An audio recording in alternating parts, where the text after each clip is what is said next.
கிறிஸ்து முக்கியம்.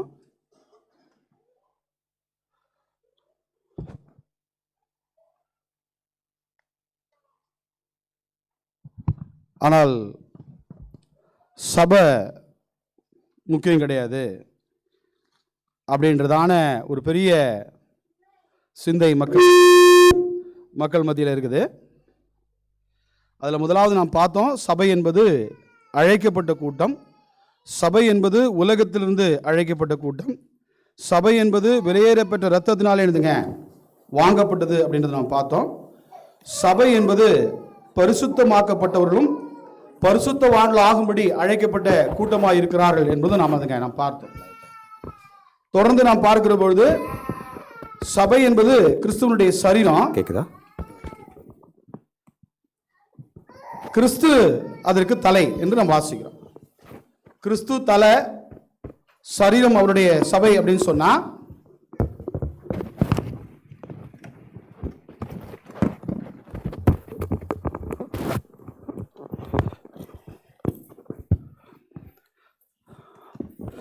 கிறிஸ்து சபை, சரீரம் அவருடைய தலை என்று சொன்னால் என்ன மக்கள் சொல்ல முடியாது அப்படின்னா, தலை போரும் சரீரம் வேண்டாம் அப்படின்னு சொல்ல முடியாது, அல்லது சரீரத்தில் நான் ஒரு அவயவமா இருக்க மாட்டேன் அப்படின்னு சொல்ல முடியாது. எப்படி பல சமயங்களில் தவறாக மக்களால் புரிந்து கொள்ளப்படுகிறது அப்படின்னு சொன்னா,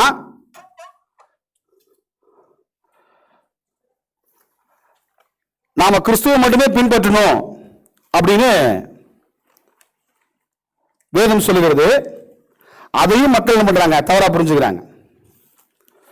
அப்போஸ்தலனாகிய பவுல் சொல்லுகிற போது, நான் கிறிஸ்துவை பின்பற்றுகிறது போல நீங்கள் என்னை பின்பற்றுங்கள் சொல்கிறார். அப்போஸ்தலனாகிய பவுல் தீமோத்தேயுக்கு எழுதுகிற போது சொல்றாரு, நீ சபைக்கு மாதிரியா என்றார். அப்போ அப்போஸ்தலனாகிய பவுல் கொரிந்தியருக்கு எழுதுகிற போது, கொரிந்து சபையாரை பார்த்து சொல்லுகிற போது, நீங்கள் எங்கள் நிருபங்களா இருக்கிறீர்கள் சொல்கிறார். எல்லாராலும் வாசிக்கப்படுவர்கள் பேசுகிறார். அப்போ ஒவ்வொரு கிறிஸ்தவர்களும் கண்டிப்பாகவே என்னதுங்க, அடுத்தவர்களுக்கு என்னதுங்க, டெஃபினட்டா என்னதுங்க, மாதிரியா இருந்தே ஆகணும். மாதிரியா இருக்க முடியாது, நீ என்ன பார்க்காத கிறிஸ்துவ பாருங்க சொல்லவே முடியாது. நாம் கிறிஸ்துவை பார்த்து அவர்தான் நம்முடைய அளவுகோல் இல்லையா? எபேசியர்ல வாசிக்கிற பிரகாரமாக வேதம் இப்படிதான் சொல்லுகிறது. எபேசியர் 4ஆம் அதிகாரம் 11ஆம் வசனத்தில் வாசிக்கிற போது, மேலும் நாம் அனைவரும் தேவனுடைய குமாரனை பற்றும் விசுவாசத்திலும் அறிவிலும் ஒருமைப்பட்டவர்களாகி கிறிஸ்துவனுடைய நிறைவான வளர்ச்சியின் அளவுக்கு தக்க பூரண புருஷராகும் வரைக்கும் வேதம் சொல்லுகிறது. அப்போ நம்முடைய வளர்ச்சி யாரு போல இருக்கணும்னா கிறிஸ்துவ மாதிரி இருக்கணும். ஆனா என்ன சொல்லக்கூடாதுன்னா, எல்லாருமே கிறிஸ்துவ பாருங்க அப்படின்னு சொல்லிட்டோம்னா அப்போ ஒருவருக்கு ஒரு இருந்துங்க உதாரணம் இல்லாம இருந்துங்க போயிடும். வேதம் இப்படி சொல்லல. நம்முடைய அளவுகோல், நம்முடைய யார் அளவுக்கு வளரணும் அப்படின்னு சொன்னா கிறிஸ்து அளவுக்கு வளரணும்.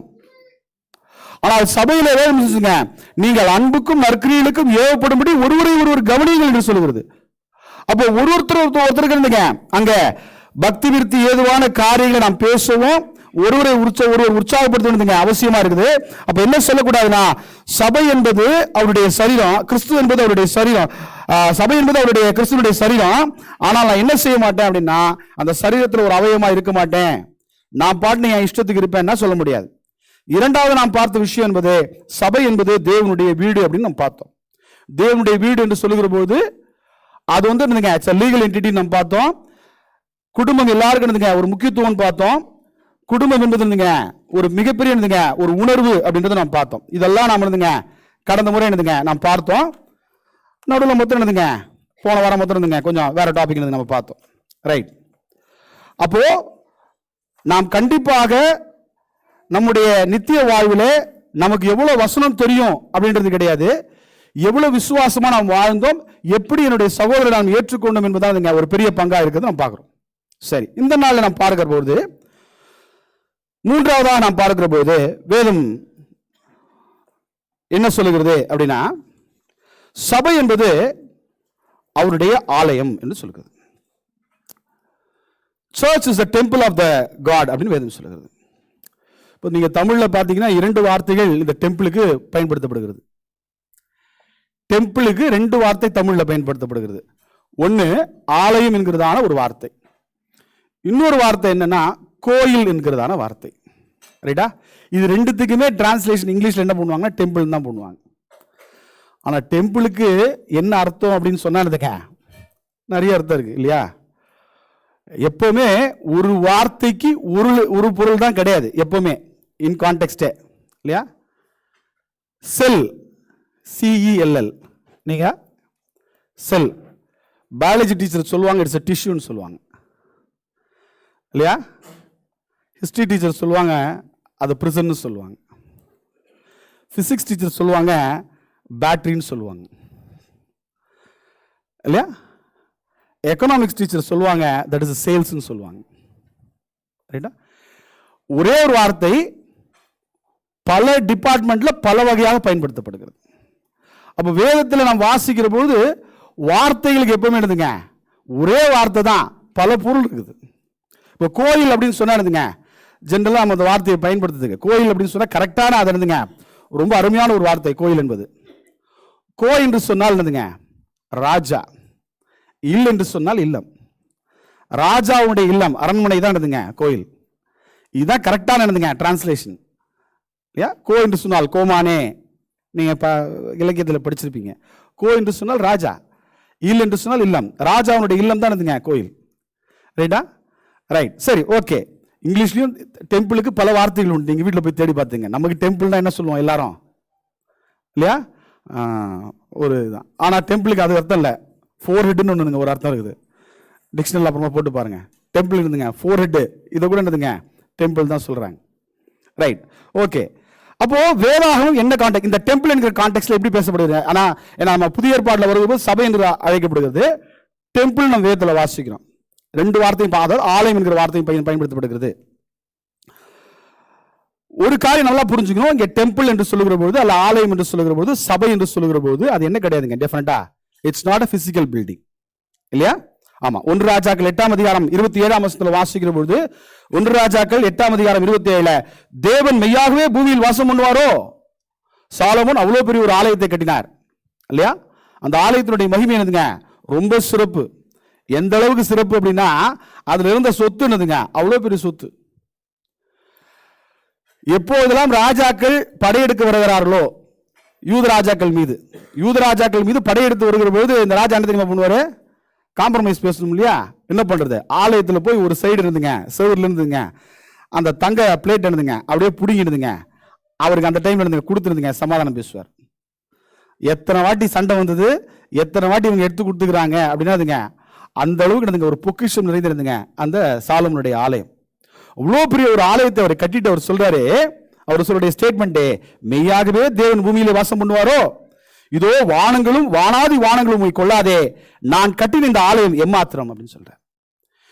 இதே தகவலை பரிசுத்த ஆவியானவர் ஸ்தேவான் மூலமாய் பேசுகிற பொழுது புதிய ஏற்பாட்டில் அப்போஸ்தலர் நடவடிக்கைகள் 7ஆம் அதிகாரத்தில் வாசிக்கிற பொழுது அப்போஸ்தலர் நடவடிக்கைகள் 7ஆம் அதிகாரம் 47, 49, 49 வரைக்கும் வாசிக்கிற போது சாலமோனோ அவருக்கு ஆலயத்தை கட்டினான், ஆகிலும் உன்னதமானவர் கைகளினால் செய்யப்பட்ட ஆலயங்களில் வாசமாய் இரார். வானம் எனக்கு சிங்காசனம், பூமி எனக்கு பாதபடியுமா இருக்கிறது. எனக்காக நீங்கள் எப்படிப்பட்ட வீட்டை கட்டுவீர்கள்?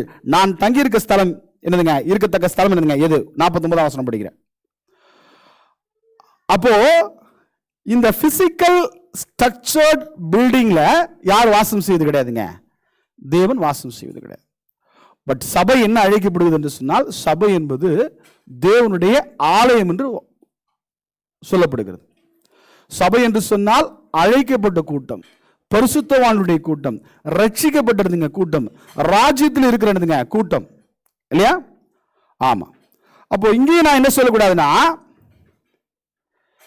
எனக்கு இயேசு கிறிஸ்து வேணும், ஆனால் அந்த ஆலயத்திலே நான் தொழுகை செல்ல மாட்டேன். தொழுகை என்று சொல்லுகிற போதே அல்லது வர்ஷிப் என்று சொல்லுகிற போதே ஒன்றாக இணைந்து செய்யக்கூடிய ஒரு நிகழ்வு தான் இதுங்க தொழுகை. நான் தனிப்பட்ட முறையில் இருந்துங்க செய்து கொள்ள முடியாது. தொழுகை என்று சொல்லுகிற போதே இட்ஸ் a பப்ளிக் கேதரிங் தான். முதலாக ஆதியாகமம் புத்தகம் 4ஆம் அதிகாரத்தில் நீங்க வாசிக்க, வீட்டில் போய் வாசிச்சுங்க. சேத்தினுடைய காலகட்டத்தில் முதலாக நீங்க பப்ளிக் வர்ஷிப் இருந்துங்க ஸ்டார்ட் ஆகுது. தொழுகை என்கிற வார்த்தை இருந்துங்க அங்கதான் இருந்துங்க ஸ்டார்ட் ஆகுது. அப்போ தேவன் இந்த கூட்டத்தை, எந்த கூட்டங்க, அழைக்கப்பட்ட கூட்டம், தெரிந்து கொள்ளப்பட்ட கூட்டம், இயேசு கிறிஸ்துவின் விலையேற பெற்ற ரத்தத்தினாலே மீட்கப்பட்ட கூட்டம் இல்லையா, அவருடைய ரத்தத்தினாலே கழுகப்பட்ட கூட்டம், அவருடைய உபதேசத்தை கேட்டு விசுவாசித்து மனம் திரும்பி இயேசு தேவனுடைய குமாரனாகிய கிறிஸ்து என்று அறிக்கையிட்டு ஞானஸ்தானம் பண்ணப்பட்ட கூட்டம். நீங்க எப்படி அழைத்தாலும் இருந்துங்க, இந்த கூட்டங்கள் எல்லாம் இருந்துங்க, இந்த கூட்டங்கள் தான் இருந்துங்க சபை. ஒரு பொதுவான வார்த்தை அகைன், சபை என்பது பொதுவான வார்த்தை. இன்னைக்கு நம்ம பேசுறோம், we are waiting going to wait for election இல்லையா, நாடாளுமன்றம் இல்லையா, சட்டசபை, மாநிலங்களவை. அப்போ இந்த சபை என்பது இட்ஸ் a common word. சபை என்பது அழைக்கப்பட்டிருந்துங்க கூட்டம். அப்போ இந்த தேவனுடைய இந்த அநாதி திட்டத்தில் வாசிக்கிற போது எபேசியர் 3ஆம் அதிகாரம் 10 வாசிக்கிற போது, எபேசியர் 3ஆம் அதிகாரம் 10 வாசிக்கிற போது, உன்னதங்களில் உள்ள துரைத்தனங்களுக்கும் அதிகாரங்களுக்கும் அவருடைய அனந்த ஞானமானது சபையின் மூலமாய் இப்பொழுது தெரிய வரும் பொருட்டாக இயேசு கிறிஸ்துவை கொண்டு எல்லாவற்றையும் சிருஷ்டித்த தேவனுக்குள்ளே ஆதி காலங்கள் முதல் மறைந்திருந்த ரகசியத்தினுடைய ஐக்கியம் இன்னதென்று எல்லாரும் வெளிப்படையாக காண்பிக்கிறதற்கு இந்த கிருபை எனக்கு அளிக்கப்பட்டிருக்கிறது. அப்போ தேவனுடைய அனந்த ஞானமானது சபையின் மூலமாக உலக மக்களுக்கு தெரியப்படுகிறது. அப்போ சபை என்பது தேவனுடைய அநாதி ஒரு திட்டமா இருக்கிறது. தேவனுடைய அநாதி அந்த ஞானமானதுங்க சபையின் மூலமா தெரியப்படுது. வேதத்தில் வாசிக்கிறோம். 1 பேதுருல வாசிக்கிறோம். 1 பேதுரு 2ஆம் அதிகாரம் 4, 5 மற்றும் 9 வாசிக்கிற போது, 1 பேதுரு 2ஆம் அதிகாரம் 4, 5 மற்றும் 9 மனுஷரால் தள்ளப்பட்டதாயினும் தேவனால் தெரிந்து கொள்ளப்பட்டதும் விலையேற பெற்றதுமாயிருக்கிற ஜீவனுள்ள கல்லாகிய அவரிடத்தில் சேர்ந்தவர்களாகிய நீங்களும் ஜீவனுள்ள கற்களை போல ஆவிக்கேற்ற மாளிகையாகவும் இயேசு கிறிஸ்து மூலமாய் தேவனுக்கு பிரியமான ஆவிக்கேற்ற பலிகளை செலுத்தும்படிக்கு பரிசுத்த ஆசாரிய கூட்டமாகவும் கட்டப்பட்டு வருகிறீர்கள். வேதம் சொல்லுது, you are the living stones. நீங்கள் ஜீவனுள்ள கற்கள் என்று பேசுகிறது. கல் என்ன பண்ணக்கூடாதுங்க, கட்டப்பட்டிருக்க வேண்டும் இல்லையா. as the church, நாம் அவருடைய சபை என்று சொல்லுகிற பொழுது சபை என்பது கட்டப்பட்டிருக்க வேண்டும். ஒரு கல்லின் மீது இன்னொரு கல் வைக்கப்பட்டிருக்கிறது. கரெக்டா? ஒரு கல் இன்னொரு கல்ல கோச்சு கூடாது. கரெக்டா? இந்த கல்லை மட்டும் ஏன் டாப்ல வச்சுக்கிறாங்க, நம்மளை ஏன் கீழே வச்சுக்கிறாங்க இல்லையா? நம்ம என்ன பண்ண முடியாதுன்னா, இந்த கற்கள் என்று சொல்லுகிற பொழுது ஒரு பில்டிங் கட்டுறாங்க, நீங்க பார்க்கலாம் பல சமயங்களில் பில்டிங் கட்டப்படுகிற பொழுது அதை கட்டுவதற்காக மேசன் பக்கத்தில் என்ன பண்ணுவாங்க, இந்த ஒர்க்கர்ஸ் என்ன பண்ணுவாங்க, கொண்டு வந்து கல்லை என்ன பண்ணுவாங்க, கொட்டி வச்சிருப்பாங்க. அவங்க அதுல தானே எடுத்து கட்டுவாங்க. அந்த கொட்டி வச்ச கல்லை நம்ம என்ன சொல்றது கிடையாதுன்னா, they are not part of that building unless until it is laid one by one இல்லையா. ஒன்றுக்கு மேற்பட்டு ஒன்றாக இணைக்கப்பட்டு அது தெரியாம பிளாஸ்டர் பண்ணிருக்கோம் இல்லையா. இதெல்லாம் சுத்தி பில்டிங் பூரா இருக்கு, உள்ள கல் இருக்குது. கல் இருக்கா இல்லையே, அப்படி ஒண்ணு தெரியலையே அப்படின்னா கல் தெரியக்கூடாது. அப்போ வேதம் எப்படி அமைக்கப்பட்டிருக்குதுன்னா, கல் தெரியக்கூடாது, நாம் தெரியக்கூடாது இல்லையா. ஆனால் இணைந்து வருகிற போது அது என்ன வரணுங்க, ஒரு அழகான கட்டிடமாக காணப்பட வேண்டும். தேவன் அப்படித்தான் வைத்திருக்கிறார். 9 சொல்கிற போது, நீங்களோ உங்களை அந்தகாரத்தினின்று தம்முடைய புண்ணியங்களை, தம்முடைய ஆச்சரியமான ஒளியிடத்திற்கு வர வைத்தவருடைய புண்ணியங்களை அறிவிக்கும்படிக்கு தெரிந்து கொள்ளப்பட்ட சந்ததியாயும் ராஜரீகமான ஆசாரிய கூட்டமாயும் பரிசுத்த ஜாதியாயும் அவருக்கு சொந்த ஜனமாயும் இருக்கிறீர்கள். அப்போ இந்த ஜீவனுள்ள கற்கள் ஒன்றாக இணைந்து வருகிற பொழுது நாம் அங்க ஆசாரிய கூட்டர்களா நாம் இருக்கிறோம் என்று வேதம் சொல்லுகிறது. சரி, அப்போ இயல்பாகவே ஆலயம் அல்லது வீடு அப்படின்னு சொன்னாலே என்ன இருக்கணுங்க, ஒரு வீட்டுக்குள்ள போகும்போது வீடு வீடு மாதிரி இருக்கணும். கரெக்டு தானே? கரெக்டு தானே? ஆமாம், அந்த காலத்தில் சொல்லுவாங்க, ஒரு வீட்டுக்குள்ள 7, இப்போ அப்படிலாம் அப்படிப்பட்ட வீடே கிடையாது, வறண்டாவே கிடையாது இல்லையா.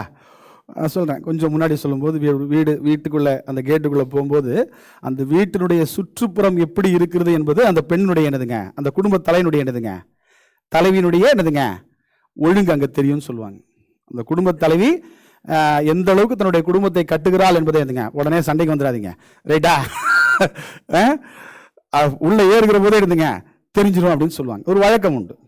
அப்போ இயல்பாகவே நம்ம எல்லாரும் எதிர்பார்க்கிற ஒரு விஷயம்னா, ஒரு வீடு போகும்போது இருந்துங்க அதனுடைய அமைப்புனா இருந்துங்க, வாஸ்து சொல்ல, ரைட்டா? இந்த அமைக்கப்பட்ட பொருட்கள் அதனுடைய கிளென்லினஸ் இருந்துங்க ரொம்ப ரொம்ப இருந்துங்க முக்கியம் இல்லையா? ஏன் அப்படின்னா நாம் அங்கு வாசம் செய்கிறோம். வீட்டுக்குள்ள நம்ம யாரும் வந்துங்க வாசம் செய்கிறோம், நம்ம இருக்கிற இடம் இருந்துங்க சுத்தமா இருக்கணும் அப்படின்னு இயல்பாகவே ஒரு பொதுவான கருத்தே இருக்குது. கரெக்டா? ரைட். வேதம் சொல்லுகிறது சபையை குறித்து பேசுகிற பொழுது 1 கொரிந்தியர் 3:16-17 வாசிக்கிற பொழுது உங்களுக்கு நல்லா தெரியும், அல்லது one of the misunderstood இருந்துங்க ஸ்கிரிப்சர்ஸ். 1 கொரிந்தியர் 3:16-17 நீங்கள் தேவனுடைய ஆலயமாய் இருக்கிறீர்கள் என்றும் தேவனுடைய ஆவி உங்களில் வாசமாய் இருக்கிறார் என்றும் அறியாதிருக்கிறீர்களா? ஒருவன் தேவனுடைய ஆலயத்தை கெடுத்தால் அவனை தேவன் கெடுப்பார். தேவனுடைய ஆலயம் பரிசுத்தமாய் இருக்கிறதே, நீங்களே அந்த ஆலயம். அப்ப வேதம் சொல்லுகிறது, இந்த வசனத்தை பல சமயங்களில் பலர் எப்படி புரிஞ்சுக்கிறாங்க அப்படின்னு சொன்னா, நிறைய பேர் சொல்லுவாங்க நீங்க தான் பிரதர் அந்த ஆலயம். இண்டிவிஜுவல் இல்லையா? இப்போ தமிழ்லையும் சரி இங்கிலீஷ்லையும் சரி இந்த வார்த்தை என்னதுங்க, சிங்குலர்லையும் பொருள்படும் ப்ளூரல்லையும் பொருள்படும். நீ என்று சொன்னால் ஒருமை, நீங்க என்று சொன்னால் பன்மையும் இருக்குது, அது ஒரு கனமுள்ள வார்த்தையும் இருக்குது. நமக்கு வயசுல மூத்தவங்களை நீன்னு சொல்ல மாட்டோம், நீங்கன்னு சொல்லுவோம். ஆனா சிங்குலர் தான், கரெக்டா?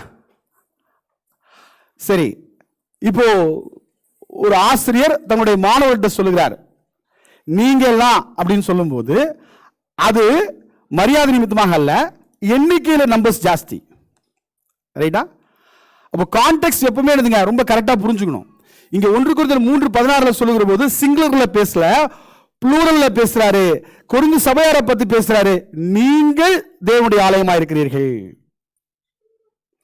You are that temple of God அப்படின்னு சொல்லுகிற போது அந்த டெம்பிள் ஆஃப் காட் எப்படி இருக்கணுங்க, பரிசுத்தமா இருக்கணும்ன்றது கண்டிஷன், ரைட்டா? அந்த temple of God should be இருந்துங்க ஹோலி, அதுதான் கண்டிஷன். நம்முடைய வீடை யார் சுத்தம் பண்ணுவா? நம்ம தான் சுத்தம் பண்ணுவோம். அது புருஷர்கள் பண்றாங்க, மனைவி பண்றாங்கன்றது வேற விஷயம். ஆகன்றதுங்க குடும்பத்தில் இருக்கிறவங்க தான் சுத்தம் பண்ணணும். ஆனா இங்க சபை என்று சொல்லுகிற போது we all are different, unique, distinct individuals. தனித்தனி இருந்துங்க individuals இல்லையா? இங்க தனித்தனியா நாம் இருக்கிற பொழுது ஒவ்வொருவரும் தங்களை பரிசுத்தமாய் காத்துக்கொள்ள வேண்டியது அவசியம். நான் என்ன ஆயிடக்கூடாதுன்னா, யூதால வாசிக்கிறோம், யூதா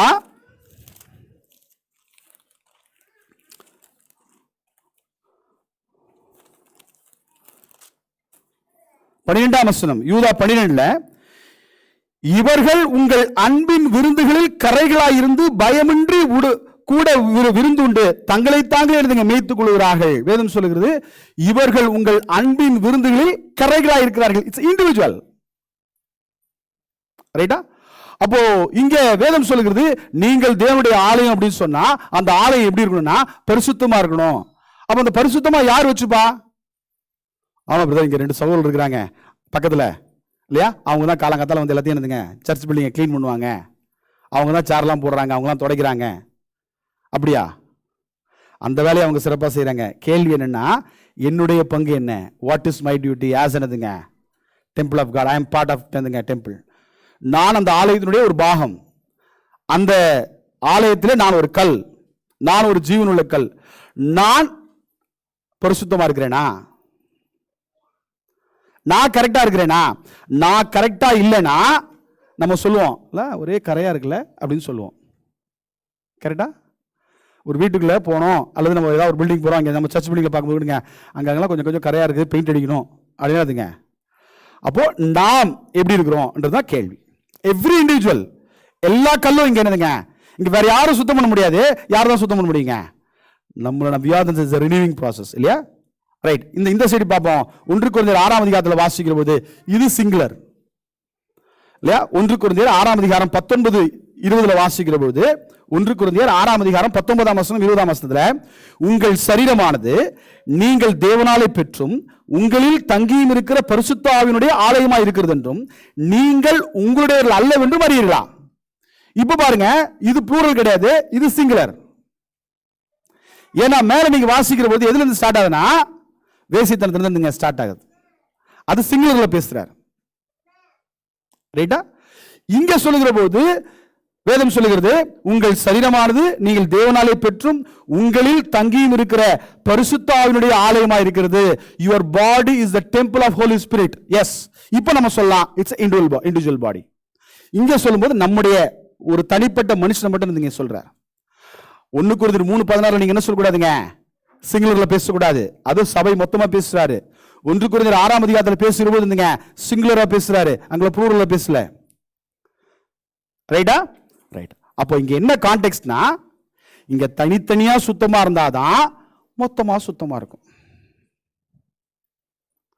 அப்போ இங்க யார் சுத்தம் செய்வது, யார் சுத்தம் செய்து கொள்ள வேண்டும், எதனால் சுத்தம் செய்து கொள்ள வேண்டும் என்று கேட்டால் தேவனுடைய வார்த்தையை கொண்டு. யார் சுத்தம் செய்து கொள்ள வேண்டும்? வேற யாராவது வந்து பிரச்சனைப்பாங்களான்னு கேட்டானுங்க, இல்ல, நம்ம தான் இருந்துங்க. It is our individual choice and decisions இருந்துங்க, பிராக்டிசஸ். நாம் பிராக்டிஸ் பண்ணோம் என்னங்க, நீதியை, பரிசுத்தத்தை, இல்லையா, ஒழுக்கத்தை, கீழ்ப்படிதலை, இல்லையா, விசுவாசத்தை, பக்தி விருத்தியை யார் பண்ணுங்க? Every individual has to to practise. தனி மனித பணிதானதுங்க, அதுக்கு பேர் சொல்லும்போது தனி மனித ஒழுக்கம். இதெல்லாம் எங்க ரிஃப்ளெக்ட் ஆகுது? நான் எப்படியோ வாழ்ந்துட்டு போறேன் பிரதர், உங்களுக்கு என்ன பிரச்சனை? பிரச்சனை இருக்குது. என்ன பிரச்சனை இருக்குது? இல்லையா? ஏன்னா you are also part of the temple. நீங்கள் அந்த ஆலயத்தினுடைய ஒரு பாகமா இருக்கிறீங்க, அந்த கல்லா இருக்கிறீங்க. நான் எப்படி இருந்தா என்ன அப்படின்னு கேட்கவே கூடாதீங்க. ஏன்னா இங்க அந்த ஒரு கல் அழுக்கா இருந்ததுன்னா, கரையா இருந்ததுன்னா என்ன சொல்லுவாங்க? அந்த சர்ச் பில்டிங் பாத்தீங்களா, ஒரே இல்ல, அங்க ஒரு கரை இருக்கு பாத்தீங்களா, இங்க ஒரு கரை இருக்குன்னா என்னதான் சொல்லுவாங்க? கம்ப்ளீட் பில்டிங் தான் சொல்லுவாங்க. அந்த கல் அழுக்கா இருக்கு அப்படின்னு சொல்ல மாட்டாங்க. கரெக்டா? அந்த கல் எழுதுங்க குறைவா இருக்குன்னு பேச மாட்டாங்க, இல்லையா? மகிமையா இருந்தாலும் தூஷணமா இருந்தாலும் மொத்தமா தான் போய் எழுதுங்க சேரும். யாருக்கு தான் சேருங்க? கிறிஸ்துக்கு தான் போய் சேரும். அப்போ என்னுடைய தனிப்பட்ட செயல்பாடு என்டையர் சர்ச்சை அஃபெக்ட் பண்ணுமா? எஸ், என்டையர் சர்ச்சை அஃபெக்ட் பண்ணும். இங்க சொல்லக்கூடாது, என்ன சொல்லக்கூடாதுங்க, இது என்னுடைய முடிவு, என்னுடைய தனிப்பட்ட வாழ்க்கை, என்னுடைய இந்த பேசவே கூடாது, இல்லையா? பிகாஸ் மை என்னதுங்க, ஒன் ஆக்ட் என்னதுங்க வில் ஸ்பாயில் என்னதுங்க the church. That is the honor we give to the church. அதுதான் என்னதுங்க, நாம் உண்மையிலேயே நாம் கிறிஸ்துவை நாம் என்னதுங்க கனப்படுத்துகிறோம் என்று சொன்னால் அதுதான் என்னதுங்க நான் புரிந்து கொள்ள வேண்டியது. ஏன்னா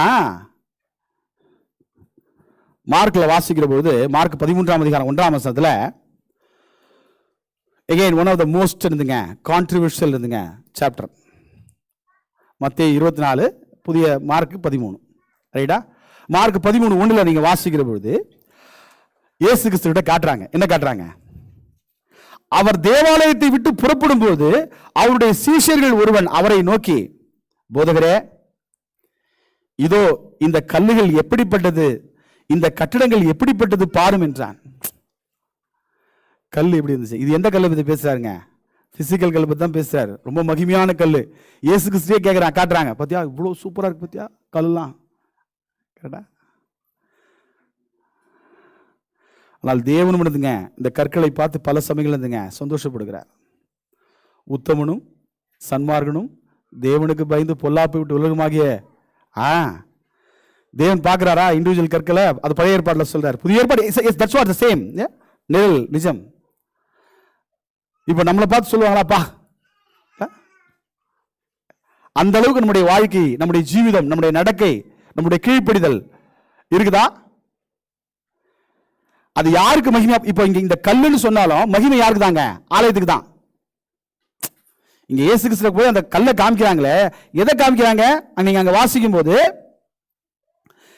அவர் தேவாலயத்தை விட்டு புறப்படுகிற போது அவருடைய சீஷர்கள் ஒருவன் அவரை நோக்கி, போதகரே, இதோ இந்த கல்லுகள் எப்படிப்பட்டது, இந்த கட்டடங்கள் எப்படிப்பட்டது.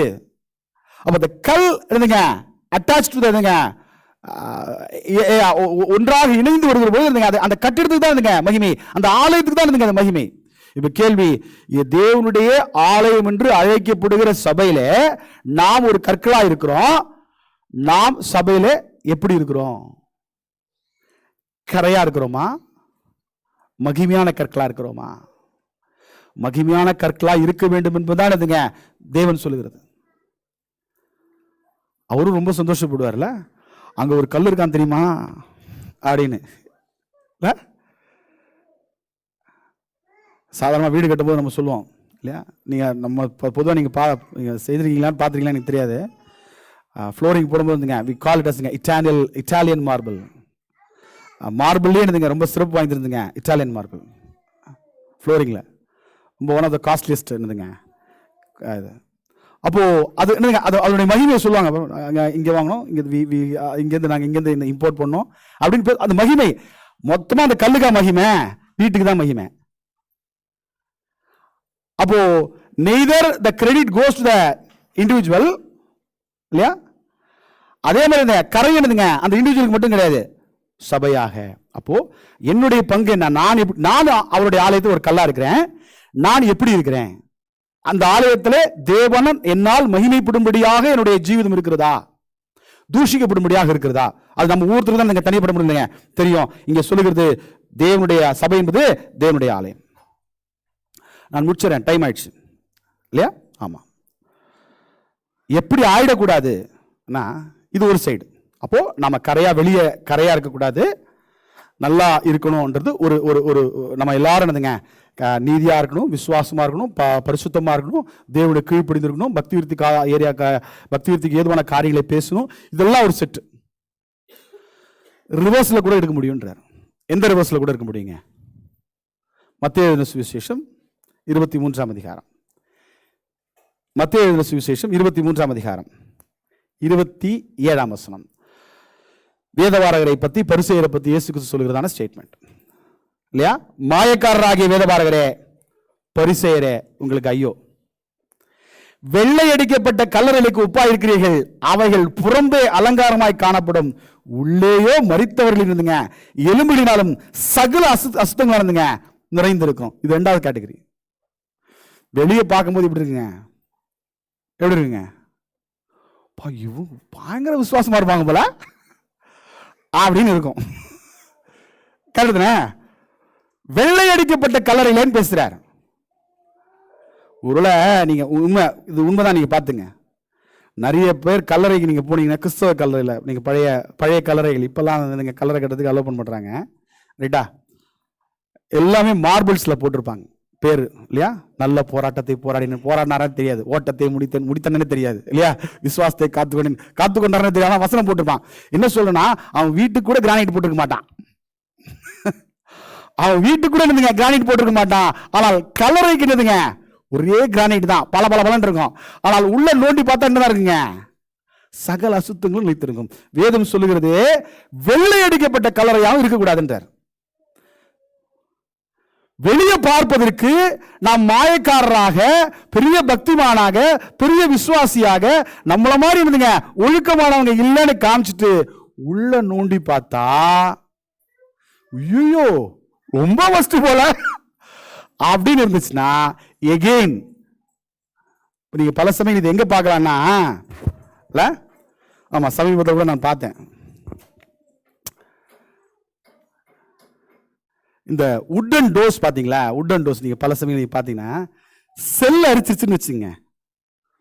செல் அரிச்சிச்சுன்னா நீங்க வெளியே வந்து பார்க்கும்போது அது எவ்வளோ டேலண்டா அரிக்குது பாருங்க. செல்லு வெளியில இருந்து பார்க்கும்போது அது அப்படியே இருந்துங்க பிளாட்டா இருக்கும்.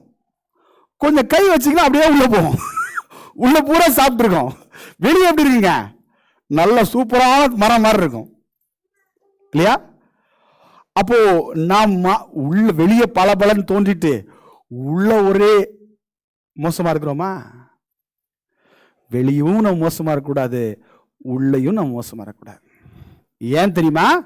இங்க தனிப்பட்ட வாழ்க்கைனே பேசக்கூடாது, இது என்னுடைய இஷ்டம்னு பேசக்கூடாது, இது என்னுடைய விருப்பம்னு பேசக்கூடாது இல்லையா? இங்க என்னுடைய கொள்கைன்னு பேசக்கூடாது. என்னதாங்க பேசணுங்க? இங்க நான் என்ன செஞ்சாலும் அதனுடைய மகிமையும் சரி, அதனுடைய தூஷணமும் சரி யாருக்கு தாங்க போய் சேருங்க? என் தேவனுக்கு தான் சேரும். ஏன்னா சபை என்பது அவருடைய ஆலயம் இல்லையா? வெளியே நல்லா புறம்பானுதுங்க, நல்லா அலங்காரம் பண்றீங்க, கரெக்டா? இப்போ நம்ம வீடை கூட இருந்துங்க, பல வீடுகள் இருந்துங்க, பல பெரிய செல்வந்தர்களுடைய வீடுலாம், மாட மாளிகைலாம் நீங்கள் பார்த்தீங்கன்னா பார்க்கும்போது எப்படி இருக்குங்க? பயங்கரமாக இருக்கும் இல்லையா? வீட்டில் பூரா பிரச்சனையாக இருக்கும் இல்லையா? வீட்டில் எவ்வளோ ரூம் பிரதர்? ஒரு 10 ரூம் பிரதர். ஃபண்டாஸ்டிக்காக இருக்கும் ஃபுல்லாக அப்படி. ஆனால் என்னதுங்க, ஆளே இருக்க மாட்டாங்க, 2 பேர் இருப்பாங்க, ஒரே சண்டையாக இருக்கும், பிரச்சனையாக இருக்கும். கரெக்டு. அப்போ இது ரெண்டும் முக்கியங்க. எது ரெண்டும் முக்கியங்க? வெளியிலையும் நம்ம கரையாக இருக்கக்கூடாது, உள்ளேயும் நம்ம கரையாக இருக்கக்கூடாது. ஏன் அப்படி பேசக்கூடாதுன்னா, நான் சபையினுடைய தேவனுடைய ஆலயம். அந்த ஆலயத்தில் நான் ஒரு கல்லா இருக்கிறேன். நான் கொட்டப்பட்ட ஒரு கல் அல்ல இல்லையா? கொட்டப்பட்டிருக்க கல் என்னதுங்க? தேவனுடைய ஆலயம் பேச மாட்டாங்க. They are not part of the building. அப்போ நாம் அந்த ஆலயத்தோடு இணைந்து இருக்கணும், அது ரொம்ப கவனமா இருக்கணும். ரைட்டா? அப்போ என்னால இருந்துங்க தேவனுடைய நாமம் தூஷிக்கப்படாத அளவுக்கு இருந்துங்க நான் நடந்து கொள்ள வேண்டியதுங்க அவசியம். ஏன்னா வேதம் சொல்லுகிறது, இயேசு கிறிஸ்து சொன்ன மாதிரி இருந்துங்க, வெள்ளை அடிக்கப்பட்ட கலர்லாம் இருக்கக்கூடாது. அது வெளியே தெரிஞ்சிடும், என்னதான் பெயிண்ட் பாலிஷ் போட்டாலும் இருந்துங்க தெரிஞ்சிடும். அப்போ சபை தேவனுடைய ஆலயமா இருக்கிறது. அந்த ஆலயத்தில் நமதுங்க நம்முடைய பங்கு என்ன, நாம் எப்படிப்பட்ட இருந்துங்க நடக்க உள்ளவர்களாய் நாம் இருக்கிறோம். நம்முடைய தனிப்பட்ட வாழ்க்கையில என்ன சொல்லக்கூடாது, இது என்னுடைய தனிப்பட்ட வாழ்க்கை, இது என்னுடைய தனிப்பட்ட முடிவு, என்னுடைய முடிவினால் என்னதுங்க சபைக்கு எந்த சேதம் இல்லை என்று பேசக்கூடாது. நாம் என்ன செய்தாலும் அதனுடைய மகிமையும் தேவனுக்கு தான். என்ன சொல்லுங்க தீங்கு செஞ்சாலும், எந்த பாவம் செஞ்சாலும் அதோட தூஷணம் தேவனுக்கு தான். சிந்திப்போம், நம்முடைய வழியில மாற்றும், தேவனுக்கு பெரிய மாறும். தேவன் தாம் நம்மை ஆசீர்வதிப்பாராக.